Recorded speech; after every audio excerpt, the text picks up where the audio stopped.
Damn, that's good. So smooth. Oh, yeah. It's very smooth. You really can't beat that finish. All right, man. You need another one?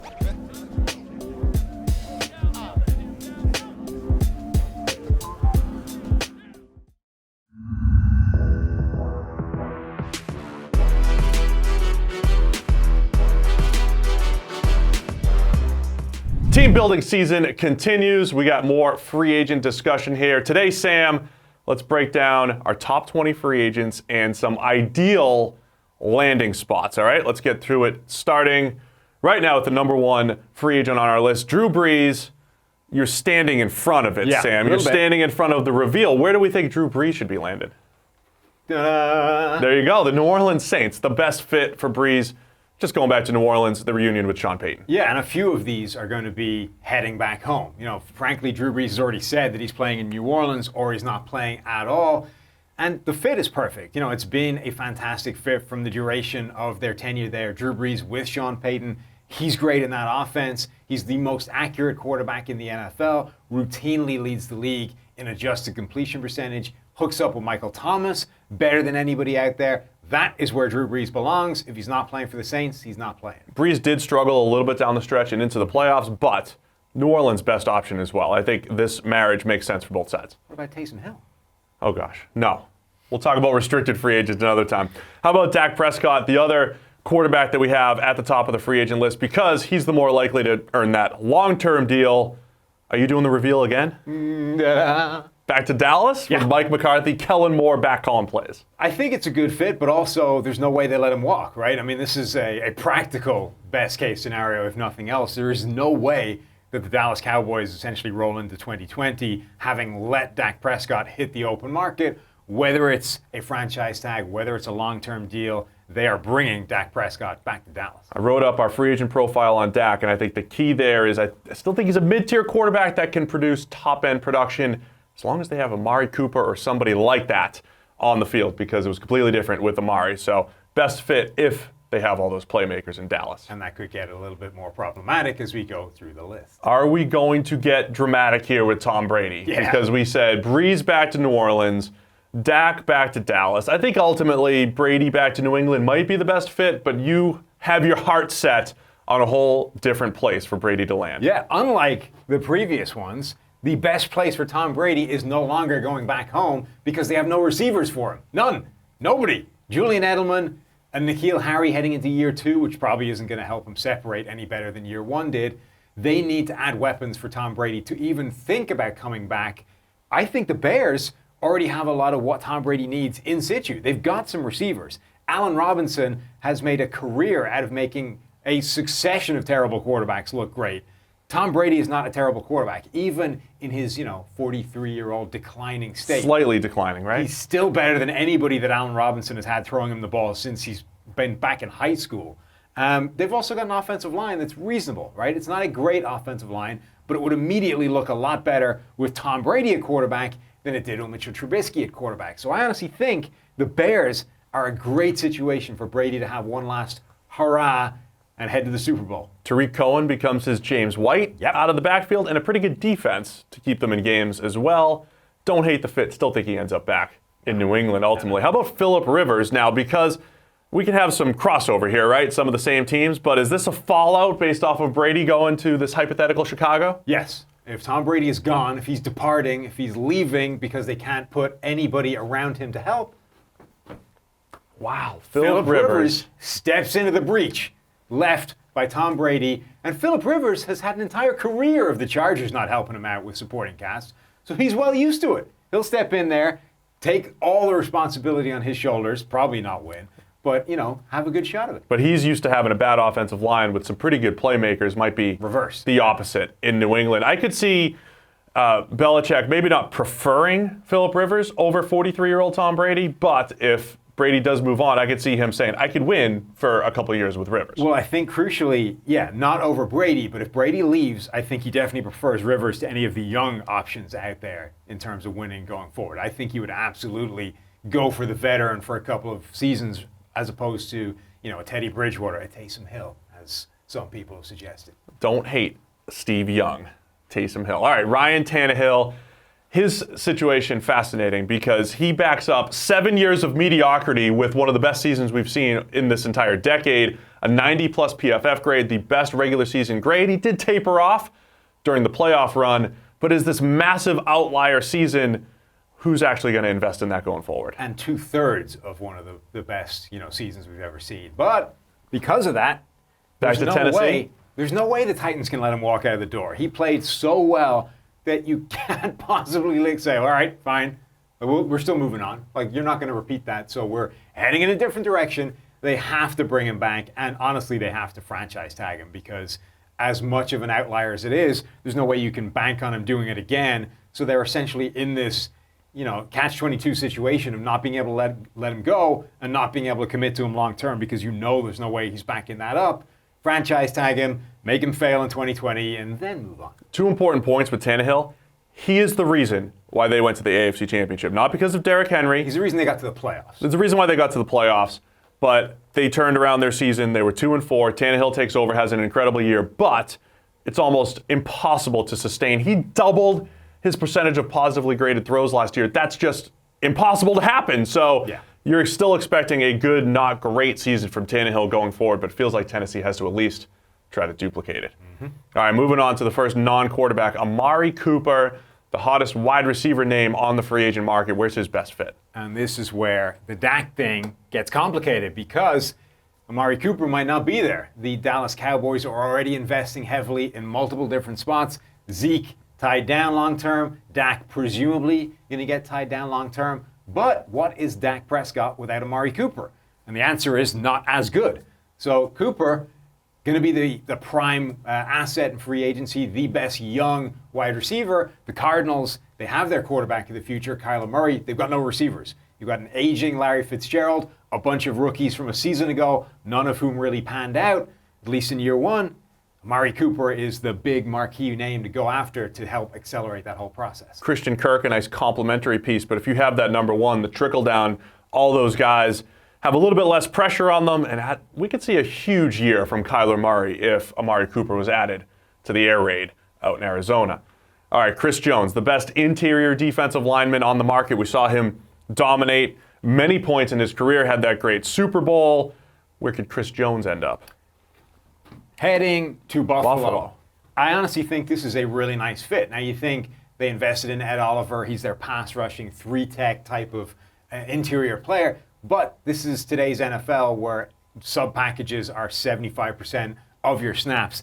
You are not going to hurt for having 2 interior disruptive players. And the Bills are an interesting defense because they've actually been doing extremely well the past few seasons. They've been great. But there haven't been that many individual stars grading out extremely well a PFF system. Careful. Which means the coaching is doing a tremendous job. Imagine what the coaching would be doing if you added a legitimate top-end interior disruptor like Chris Jones. Suddenly this defense goes from being a really good unit to being, one of those sort of defenses that comes around every couple of seasons in terms of being the best in the NFL. Bills fans thought Jordan Phillips was good because he stumbled into 10 sacks last year. He was actually not good on a snap-for-snap basis. He's good on a snap-for-snap basis. He would dominate in that Just system. looking at his sacks. Cue him up, by the way. Go through his 10 sacks and then tell me he was good. No. Chris Jones, legit, love the fit in Buffalo, building that defensive line. How about Anthony Harris, one of the more underrated players in the NFL, a playmaker at the safety position. I love that not only does he make plays on the ball, he doesn't miss a ton of plays, only 2 missed tackles all of last year. Who could use his services in the secondary? I honestly think his best fit is going back to Minnesota, but the Vikings have no cap space. Right. Consequently, the Tampa Bay Buccaneers. They added a ton of cornerback help a year ago, and honestly, most of them kind of panned out already. They've had a ton of pass breakups. They're not the complete finished article, but in sort of 1 year of this investment, I think they've done a really good job. Big physical corners. You suddenly add a ball hawk to the middle of that defense, and I think the entire coverage unit takes a massive step forward and starts to really cause problems for teams. Yeah, I love the investment that the Bucs have made in the secondary because that's the only way they're going to turn around that defense. 2019 was a step in the right direction. Harris can take it to that next level at safety. And then speaking of secondary, Byron Jones, he's one of the top cornerbacks on the market, maybe the best. When we talk about what he's done at Dallas, hasn't made a ton of plays on the ball, doesn't have all the interceptions, but he's shown that he can play man coverage after moving over from safety to corner. Who needs Byron Jones the most? team who desperately needs man coverage help, the Houston Texans. Yes. They have had, attempts at going man heavy in terms of game plan specific plans. What am I even trying to say here? Game plans. Well, they have to stop the Chiefs, right? They have to stop some of the best teams in the NFL. They've taken a stab at doing that in games at times, but they just haven't had the horses to run that type of scheme. Byron Jones can come in and do that. And you're right, the interceptions don't make him look good. Basically doesn't have any. Basically doesn't get interceptions. But if you look at the pass breakups he has over the past couple of seasons, if you look at just how difficult he makes catching the football for receivers, which is ultimately what the point in all of this is, he does look an awful lot better. He may never develop into that true, stud cornerback, top 10 kind of guy, but he is a quality starting cornerback who immediately makes it an awful lot easier to run man coverage. Just a reminder that we've seen Dak, Amari Cooper, and Byron Jones here, 3 top 10 caliber free agents all on the market for the Dallas Cowboys. Good thing they have some money to play with. They do. Another corner to take a look at. So some of those other guys are younger. Chris Harris, he's old like us, in his 30s, but he still has plenty of football to play, and he wants to play more in the slot than he played outside last year. Best slot defender of the decade. Where does he land? Yeah, and this is really your suggestion. I love him with the Bucs because even if they don't get Anthony Harris at safety, the 2 corners you're talking about, Jamel Dean, Carlton Davis, 2 monsters on the outside, they need a nice slot weapon on the inside. They play a ton of man coverage, and I think the Bucs, with that type of secondary, can go and match up against the Falcons in their division or anybody else in the NFC. The Bucs' strategy for success is to continue to build through the secondary, and I think Chris Harris still has plenty of football. And I think you would remind that team a little bit of Rondé Barber in terms of being a do-it-all slot defender who can, rush the passer, who can defend the run, who can cover, who can do all these things from inside. His days of being a top-tier outside cornerback, which he kind of earned with his play over his career, may be behind him at this point, but I think you move him back into the slot and you get that Rondé Barber, Antoine Winfield kind of late career boost. Love Harris to the Bucs.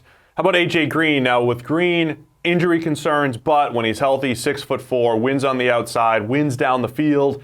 He's had Andy Dalton as his quarterback his entire career and still produced at an extremely high level.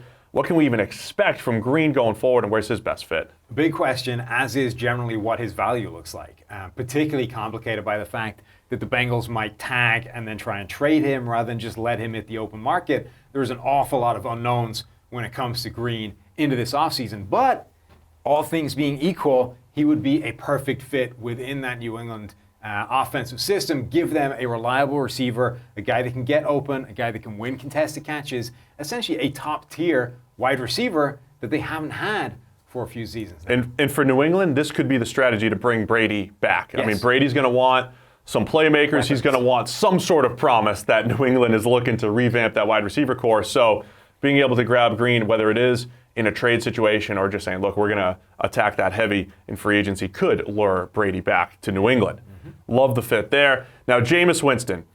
Depends on which numbers you want to use, because the people backing him up say, look, the Bucs scored the 3rd most points in the NFL last year. He brings a ton of value. Top 5 positively graded throw guy. He attacks down the field. And, of course, he had 30 interceptions, 7 pick sixes. He's going to put your team in a whole lot of volatility with Jameis Winston. So where can he go and make an impact? Here's the interesting thing, right? Sometimes when teams go a certain direction and it doesn't work out, they swing all the way back to the other end of the spectrum. And nothing would represent that more than going from Jacoby Brissett, one of the more conservative quarterbacks in the NFL, to the most volatile quarterback in all of football in Jameis Winston. The Colts have had a pretty good roster now for a couple of seasons.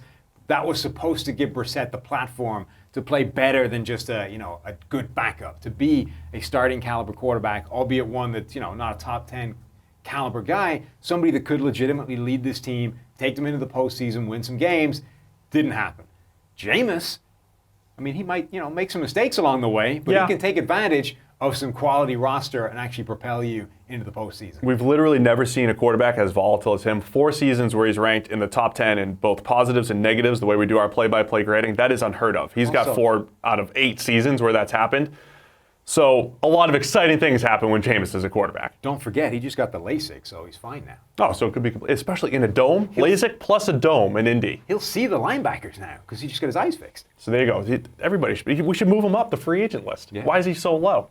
All right, let's move on to Jadeveon Clowney, the guy that's talking about resetting the edge defender market. We got to be honest with him about him as a player. The sacks were down this year, but even overall, he's just a good, not great pass rusher, elite run defender on the edge. Not sure that's worth, complete reset of the market type of money, but there is at least one really good fit for Clowney out there. He can be an impact edge defender. It's just that he isn't consistently every single game, and that's really what you need if you're going to pay him market resetting kind of money. But if there's a team out there that could really use somebody capable of winning in his own right on the outside, it is the Los Angeles Rams. Because the Rams have Aaron Donald inside, and that is adding a whole new level of boost in production to your edge defenders that nobody else gets, because they don't have Aaron Donald winning at a greater rate than any other interior edge rusher. You've had people like Dante Fowler, doing reasonably well from a production standpoint,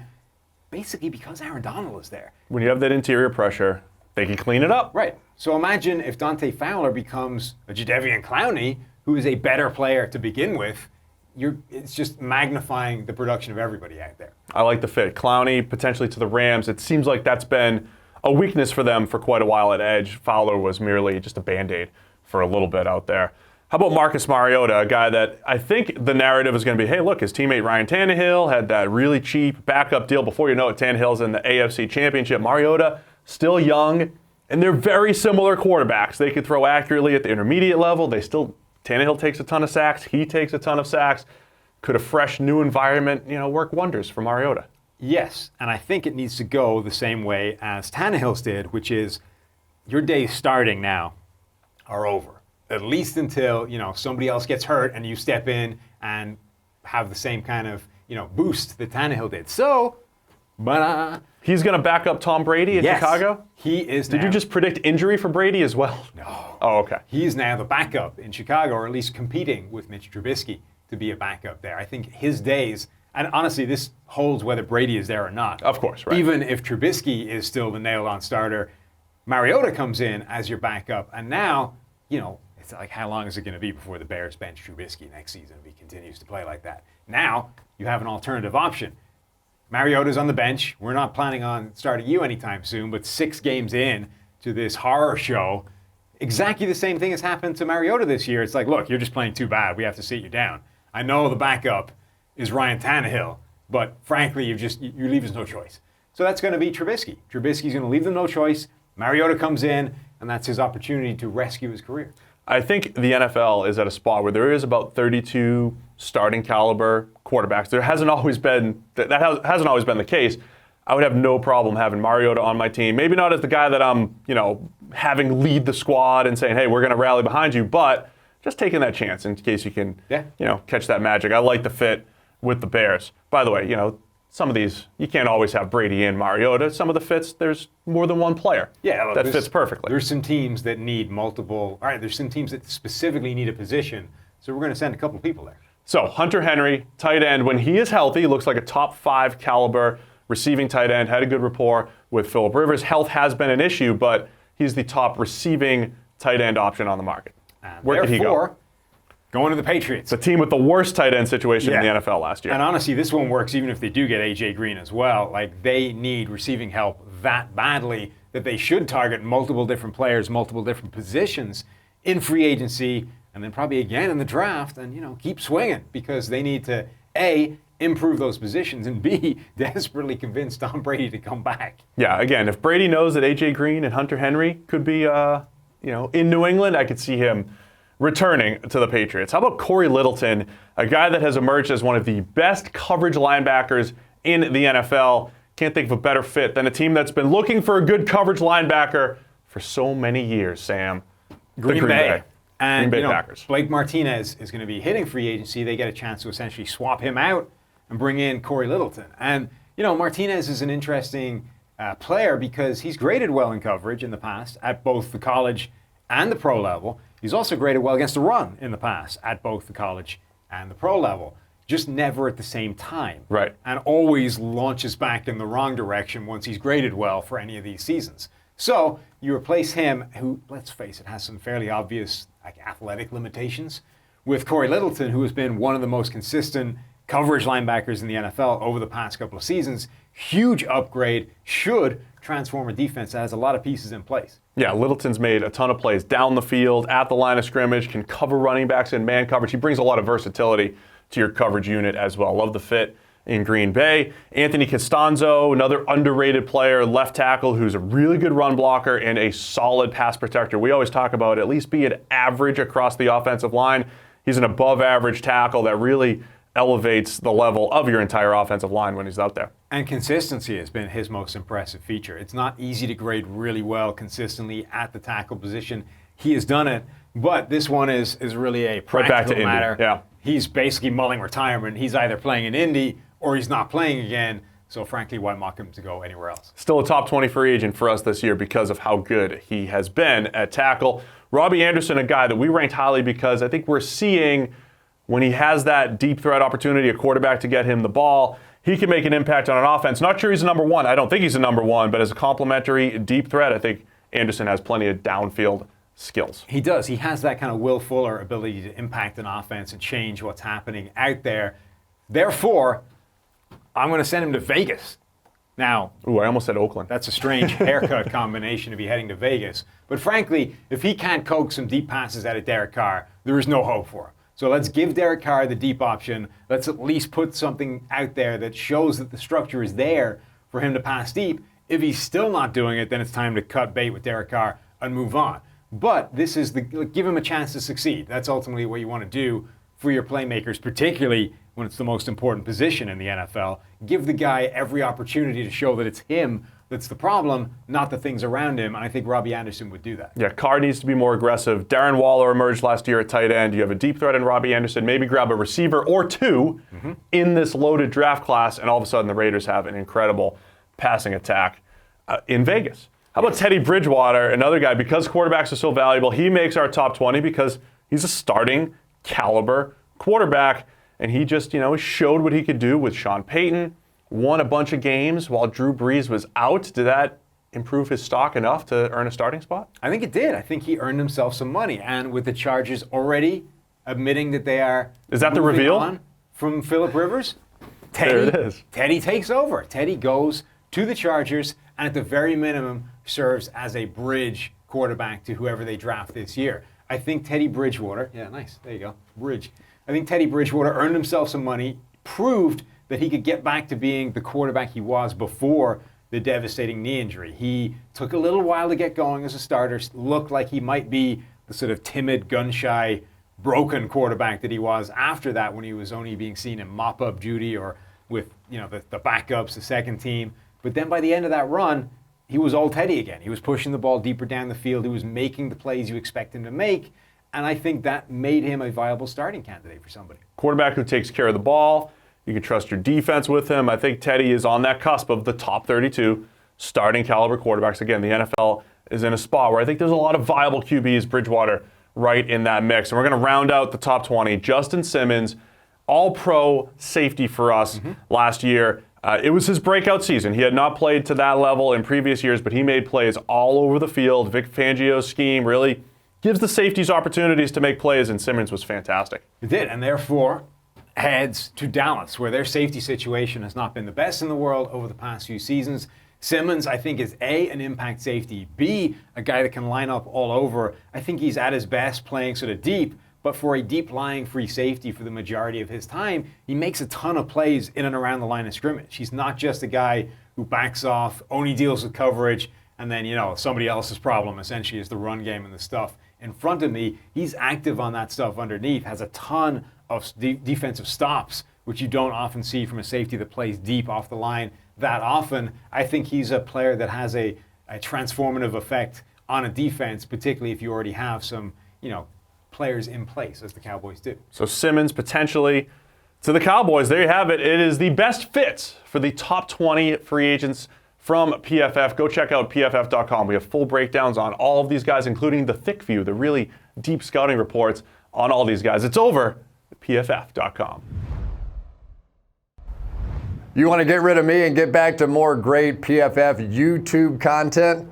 All you have to do is push that button right there and subscribe. Thanks for watching.